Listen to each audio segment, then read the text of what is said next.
Peru and Bolivia 2005, Part 2, Lima. After having a good night's sleep, I started with sightseeing the next day.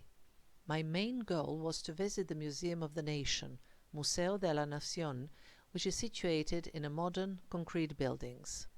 I like the museum very much. It displays the most important aspects of Peruvian archaeology, remains of the pre-Inca civilizations, as well as the artifacts made by the Inca. There are absolutely fantastic pottery pieces, and it is clearly obvious that all the peoples who lived in this area were exceptionally skillful potters. In addition to items made of clay, there are also textiles, stone sculptures and stelas, as well as dead men's heads mummified through drying out. This used to be done in South Peru, where the desert climate suited this kind of preserving of the heads. These are not skulls where only bones can be seen. No, there is skin and hair. It is also possible to see holes drilled through the middle of the forehead through which these ancient nations pulled ribbons, probably to handle the heads better. The heads were used as adornments or for magical purposes. In addition to different archaeological objects, the museum also displays models of the most interesting sites in Peru. The Nazca site with its geoglyphs, reconstruction of a mural from the temple Huaca de la Luna, as well as a replica of the tomb of the so-called Lord of Sipan, in order to show what it looked like when it was discovered and how it was organized. By the way, the discovery of this tomb is compared to the discovery of the tomb of Tutankhamun in Egypt. The reason is that this is the only completely undisturbed and untouched tomb ever discovered in South America, and it has provided archaeologists and historians with a myriad of interesting data and insights. In the museum, it is also possible to see samples of weapons used by the Inca. They were mostly made of stone, either as a ball that is placed into a broad textile ribbon to be waved around the head and then released, or as a rock with a hole in the middle through which a wooden handle was placed and then used as a club. In any case, they proved to be very ineffective against the Spaniards in their metal armors. It is also possible to see samples of shells that were dived out of tropical waters and that were used as a currency. Gold and silver had no material value in terms of a means of payment, but were mostly used for making adornments and ritual objects. At the end of my visit to the museum, I also went to its ethnographic section, which I quite liked. There are numerous couples of dolls dressed in national costumes, male and female ones. There are many tribes and ethnic groups in Peru, and they all have their typical traditional clothes, which they regularly or at least occasionally wear, thus expressing their ethnic affiliation. One can see an exceptional wealth of colors and combinations, and it is interesting that hats, or rather some form of headwear, are mandatory both for men and women. In order to get to the museum and later return to Virginia's restaurant, I used public transportation, which consisted of minibuses and vans of different sizes.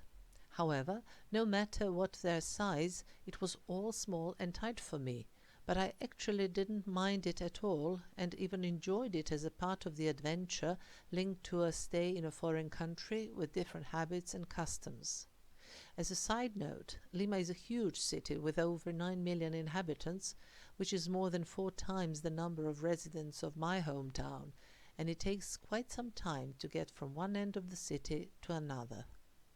In the evening, I went out with Virginia to the part of Lima called Barranco. It's a traditional bohemian quarter, and there are lots of bars and cafes where artists gather. The houses mostly consist only of a ground floor, and only here and there it is possible to see 1 or 2 upper floors. The state does not permit the demolition of the old and building of the new, so everything comes down to reconstruction and maintenance. The problem may occasionally be that a lot of the old owners do not necessarily have the money for the maintenance.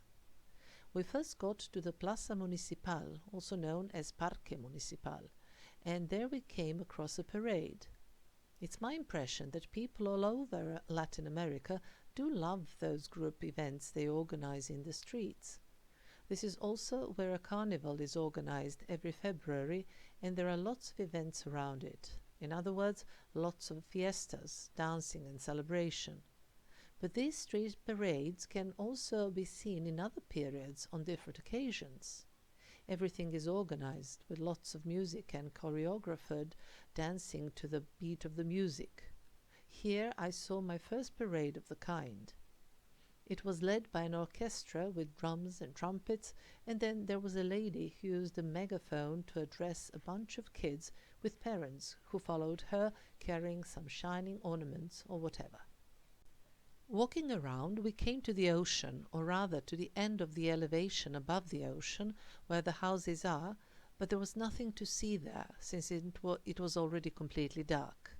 Still, Virginia drew my attention to numerous restaurants that could be seen in the private houses located in that area. In order to fill their budgets, families open restaurants in their homes, since it allows them to earn something extra. When I passed there, it all seemed rather empty, but apparently it gets full during weekends. We also went to a local bridge of size, Puente de los Suspiros, which, unlike its Venetian namesake, is indeed linked to lovers and their size. It is a wooden, rather simple bridge, but a bridge with a reputation. Then we went to Miraflores, a very popular quarter full of tourists, new buildings, chain hotels and shopping malls. This part of the city is also situated on an elevation above the ocean, like Barranco, but there was more light here, and I could see the waves of the mighty Pacific. We went to a cafe that was in the area, had a pisco sour each, and chatted nicely, which was quite feasible since the only background sound was provided by the ocean. I belong to the old school. I don't like cafes where I cannot hear myself think, let alone what people I'm sitting with are saying. When we left from there, we ran into a friend of Virginia with her husband and another friend, all of whom I logically saw for the first time in my life. Still, following the local customs, I hugged and kissed with each one of them, although I didn't exchange a word with any of them.